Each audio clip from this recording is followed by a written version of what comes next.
I vote because I have ideas on how I think that my community should be, and I do believe that my voice matters. So as I have the ideas of what I want, I do believe it's my responsibility to vote so that those changes will happen. Well, I think we have some fairly serious problems that we need to address, and that's one of the ways that we can address them by getting informed on the issues, making sure that candidates know where we stand, and electing candidates that are willing to work around those issues that are important. The main reason I vote is to lend empowerment to me and my community and my environment. I vote because it's dumb not to. I mean, it's just exerting your personal power to a certain extent. So, I mean, it just never occurs to me not to vote. I couldn't conceive of not voting. I vote because I'm crazy enough to think that it matters. That would be one. And two, I probably vote for everybody I know that doesn't vote. You know, I know a lot of folk, unfortunately, who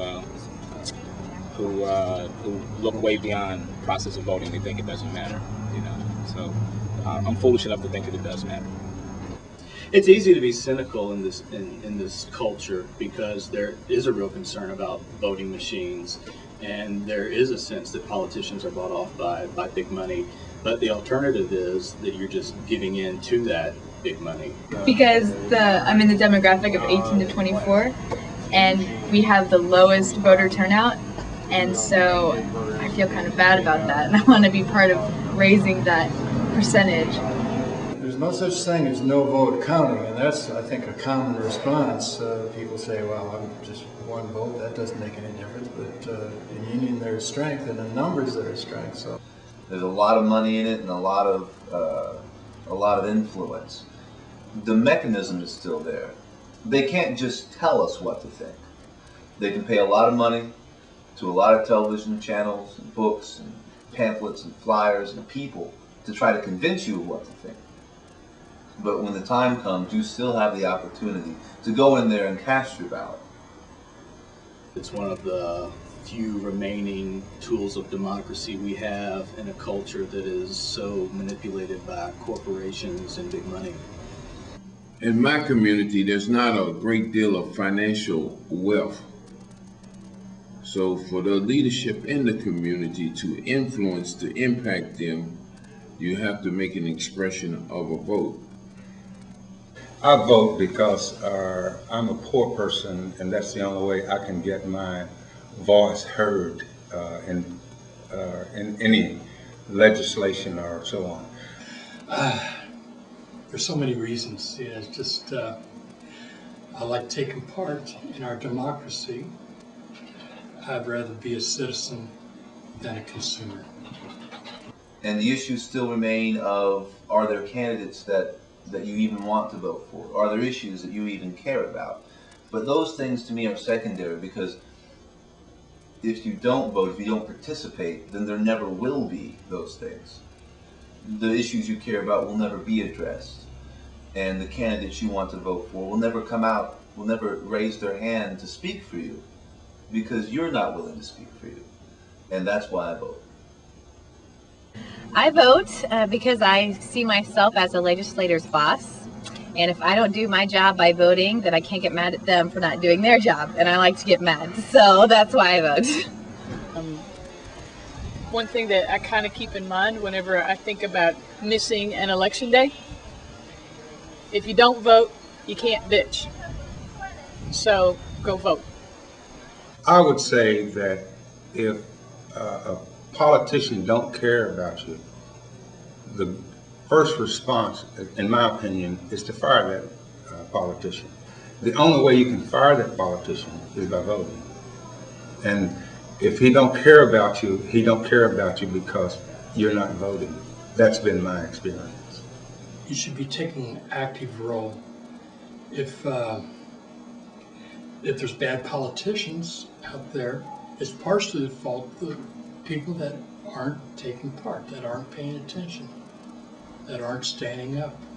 I think that the voting is important, but the whole notion of democracy as a set of specific procedures and rules and they can all be subverted, and they are being subverted. And so it's the spirit of democracy that's really crucial. A notion that everybody should have a voice. I have the opportunity to vote, to express my opinion. Whereas my being an African American, that opportunity was won at a dear price. People paid heavy price with their lives, their jobs, the loss of family, the loss of, sometimes the loss of whole communities, that I may have the opportunity to vote. So I can't so easily discard that opportunity. Looking around the world where so many people are deprived of the ability to, or the right to vote, it's kind of ironic that we here in the United States, which is supposed to be the country most democratic in the world, we have so many citizens that fail to vote.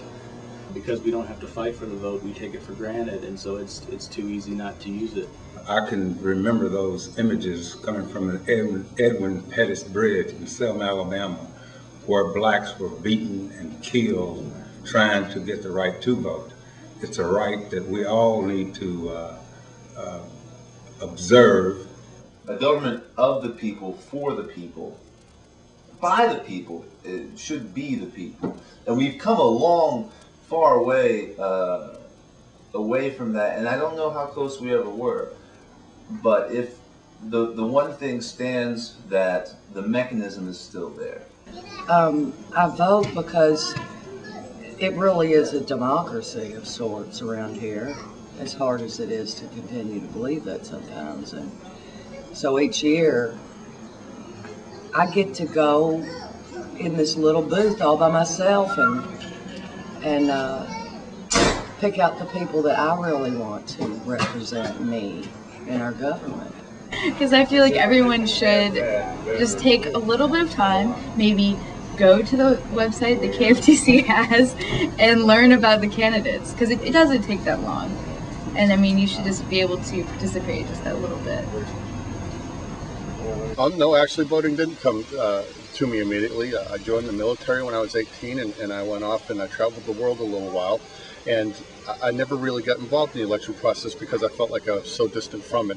When I moved here to Kentucky 7 years ago, I saw that the community that was around me wasn't exactly the way I wanted it to be. And I really felt that, well, I don't have a right to expect it to be different if I'm not involved in the process.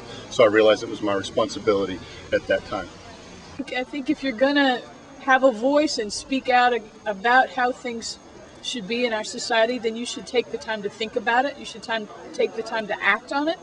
And the very simplest thing that you can do is go vote. And that is a very easy way to raise your voice. And I hope that raising your voice by voting leads one to raise their voice in lots of other ways. Oh yeah, I feel good about it. I enjoyed it. It just, you know, it gives me a lot of energy. In fact, I work as a judge at a precinct. I just, you know, when I see it as something joyous. It's a community affair. It's something, you know, it's my neighbors and that coming out and saying hello, yeah. And also, why not?